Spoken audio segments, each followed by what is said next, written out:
कल अपन ने पढ़ा था कि नए कानून कैसे बनाए जाते हैं। अब कानून बनाते हैं, लेकिन उसमें कुछ कानून ऐसे होते हैं जो जनता को सही लगते हैं और कुछ कानून ऐसे होते हैं जो जनता को सही नहीं लगते हैं। अगर जनता को सही नहीं लगते हैं तो उसमें संशोधन करने के लिए या उसमें परिवर्तन करने के लिए वापस हम संसद में उस कानून को भेज सकते हैं। तो शुरू करते हैं कि आइए अब एक और स्थिति पर विचार करें। कई बार संसद एक ऐसा कानून पारित कर देती है जो बेहद अलोकप्रिय साबित होता है। कभी कभी संसद कानून बनाती है जिसे जनता पसंद नहीं करती। ऐसा कानून संवैधानिक रूप से वैध होने के कारण कानूनन सही हो सकता है, लेकिन कानून की दृष्टि में वो सही होता है, फिर भी वह लोगों को रास नहीं आता, लेकिन लोगों को पसंद नहीं आता क्योंकि उन्हें लगता है कि उसके पीछे नीयत सही नहीं है। अब ऐसे तो कानून सही है सरकार की नीयत नज़रिए से तो, लेकिन जनता को जब पसंद नहीं आता है तो जनता कहती है इसमें सरकार की नीयत सही नहीं है और बेमजे से हमें परेशान करने के लिए कानून बना दिया है। इसीलिए लोग उसकी आलोचना कर सकते हैं, उसके खिलाफ जनसभाएं कर सकते हैं। अब जनता को अगर कानून पसंद नहीं आता है तो वे इसके विरुद्ध धरना दे सकते हैं, जनसभाएं करते हैं और अखबारों में लिखते हैं, टीवी चैनलों में रिपोर्ट भेज सकते हैं और इस तरीके से वे अपनी बात संसद तक पहुंचाते हैं।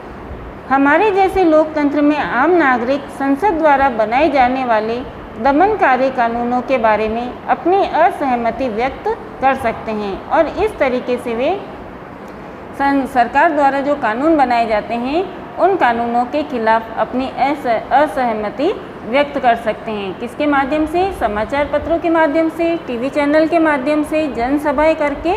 और इस तरीके से जब बहुत सारे लोग ये मानने लगते हैं कि ये कानून गलत पारित हो गया है तो संसद के ऊपर भी ये दबाव आ जाता है कि वो वापस उस कानून पर विचार करे और उसमें कुछ परिवर्तन करे और नया कानून बनाए।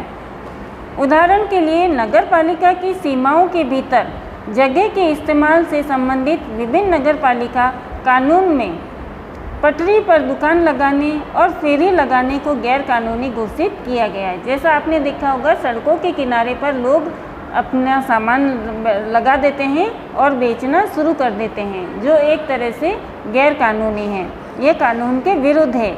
इसमें कोई संदेह नहीं कि सार्वजनिक स्थानों को साफ सुथरा रखना चाहिए और खुला रखने के लिए कुछ कानून जरूरी है। अब सरकार ने तो उन्हें सार्वजनिक स्थानों को व्यवस्थित बनाए रखने के लिए कानून बनाए हैं, तभी लोग आसानी से फुटपाथों पर चल पाएंगे।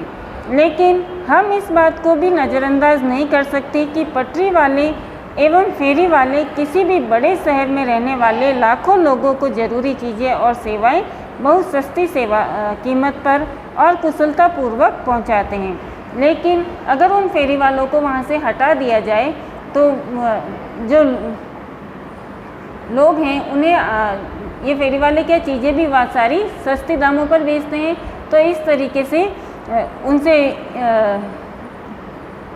जब ये सस्ती चीज़ें बेचते हैं और फुटपाथ पर अपनी दुकान लगाकर करते हैं तो उसी से उनकी रोजी रोटी भी चलती है, पूरा जीवन उनका उसी पर निर्भर है।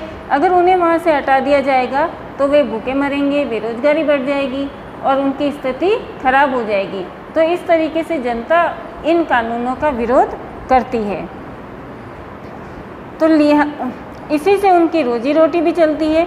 लिहाजा अगर कानून किसी एक समूह का हिमायत करता है और दूसरे समूह की उपेक्षा करता है तो उस पर विवाद खड़ा होगा और ऐसी स्थिति में टकराव की स्थिति पैदा होती है।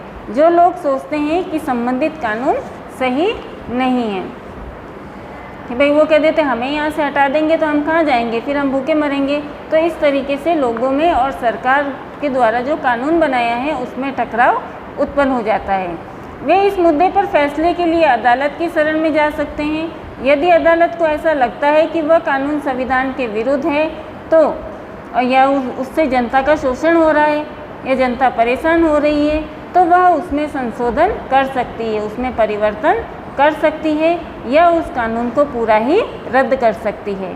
तो हमें इस बात का ध्यान रखना चाहिए कि नागरिक के रूप में हमारी भूमिका प्रतिनिधियों के चुनाव के साथ ख़त्म नहीं होती है। ऐसा नहीं है कि हमने प्रतिनिधि चुन लिए और वो अपने मन से कानून बनाएंगे और हम उनको मानेंगे। इसके बाद हम अखबारों और अन्य संचार माध्यम के जरिए इस बात पर नज़र रखते हैं कि हमारे जो सांसद हैं, हमारे जो प्रतिनिधि जो हमने चुने हैं, वो हमारे लिए क्या कार्य कर रहे हैं, क्या सही कर रहे हैं, क्या गलत कर रहे हैं। और अगर हमें लगता है कि वे सही काम नहीं कर रहे हैं तो हम उसकी आलोचना कर सकते हैं और उन्हें उनके पद से हटा सकते हैं। इस प्रकार हमें इस बात का सदा ध्यान में रखना चाहिए कि लोगों की जितनी जिम्मेदारी होगी, हिस्सेदारी होगी और जितने उत्साह से वे जुड़े रहेंगे, उतना ही संसद को अपना काम सही ढंग से करने में मदद मिलेगी। तो जिस तरीके से जनता अगर ज़्यादा जागरूक होगी तो उससे क्या होगा कि सरकार भी या जो सांसद हैं वे भी जो कार्य करते हैं विकास के, वे सही ढंग से कर पाएंगे। ठीक है बच्चों, अभी चैप्टर पूरा हो गया है।